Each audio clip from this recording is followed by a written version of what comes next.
విశ్వవ్యాప్తంగా కీర్తిగాంచిన పవిత్రమైన తిరుమల తిరుపతి దేవస్థానం గోశాలనందు గోవులు మరణంపై వైసీపీ నాయకుడు భూమన్న కరుణాకర్ రెడ్డి చేస్తున్న అసత్య ఆరోపణలు మానుకోవాలని పాతపట్నం నియోజకవర్గం శాసనసభ్యులు మామిడి గోవిందరావు అన్నారు.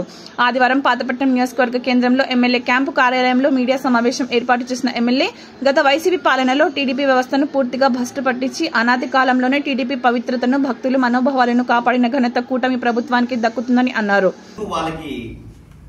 హిందూ దేవుల మీద అంత పగ, ప్రపంచ దేశాలు గర్వించదగ్గ టెంపుల్ తిరుమల తిరుపతి దేవస్థానం మీ అందరూ తెలుసు. కోట్లాది మంది శ్రీ వెంకటేశ్వర నామం పలికితేనే పుణ్యం వస్తుంది, జన్మం సార్థకమవుతుందని చూసిన వ్యక్తులు చాలా మంది ఉన్నారు.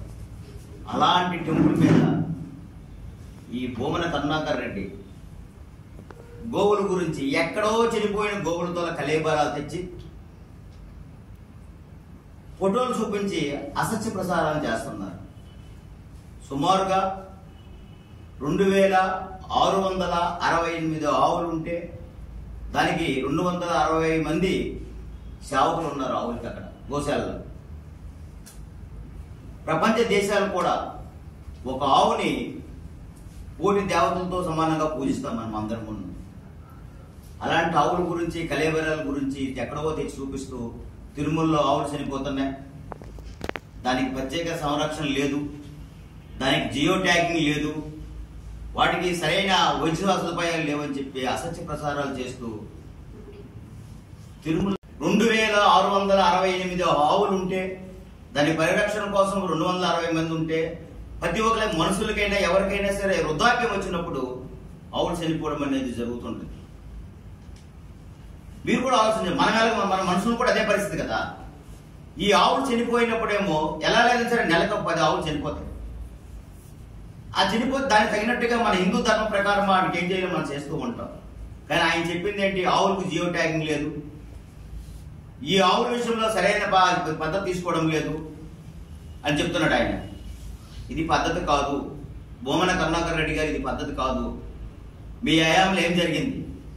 తిరుపతి దేవస్థానం కొండపైన హిందూ మత ప్రచారాన్ని ఆపి క్రైస్తవ మత ప్రచారాన్ని ఎలా మీరు పెట్టారు? మీ అందరూ తెలుసు ఆనాడు మీ నాయకుడు ఏమయ్యారని చెప్పేసి. ఆ నాయకుడు హిందువుని ఎలా దూషించడం వల్ల ఈ రోజు ఆ నాయకుడు ఎక్కడ ఉన్నాడో మీ అందరూ తెలిసిన విషయమే.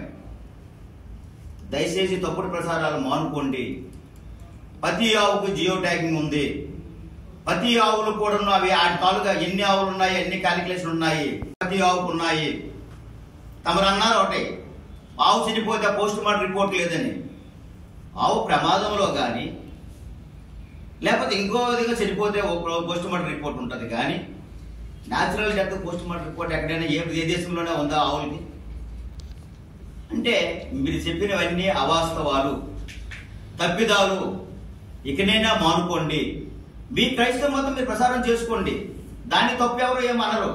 కానీ హిందూ మతాన్ని మాత్రం కానీ టీటీడీ విషయంలో కానీ అసత్య ప్రసారాలు మాత్రం దయచేసి చేయకూడదు. ఏ రూపాన్ని పిలిచినా దేవుడు ఒక్కడే, మేము నమ్ముతాము. అన్ని మతాలు ఒకటే, మన హిందూ దేశం. అన్ని కులాలు, అన్ని మతాలు, అన్ని దైవాలకు సమానంగా పూజిస్తాం. అదే ఎవరి సాంప్రదాయాలు వాళ్ళవి. దయచేసి ఇక్కడ నుంచి టీటీడీ విషయంలో కానీ మళ్ళీ ఒకసారి కానీ ఇది రిపీట్ అయితే మాత్రం బాగుండదు. చాలా బాధ అనిపిస్తుంది. ఎవరయ్యామో జరిగింది. మీరు క్రైస్తవుడే ఉండి టీటీడీ చైర్మన్ ఎలా చేశారు మీరు? దానికి మీరు సమాధానం చెప్పాల్సిన పరిస్థితి ఉంది. మొన్ననే చెప్పారు నేను నాస్తికుడిని అని చెప్పేసి. వెంకటేశ్వర స్వామి శిల పైన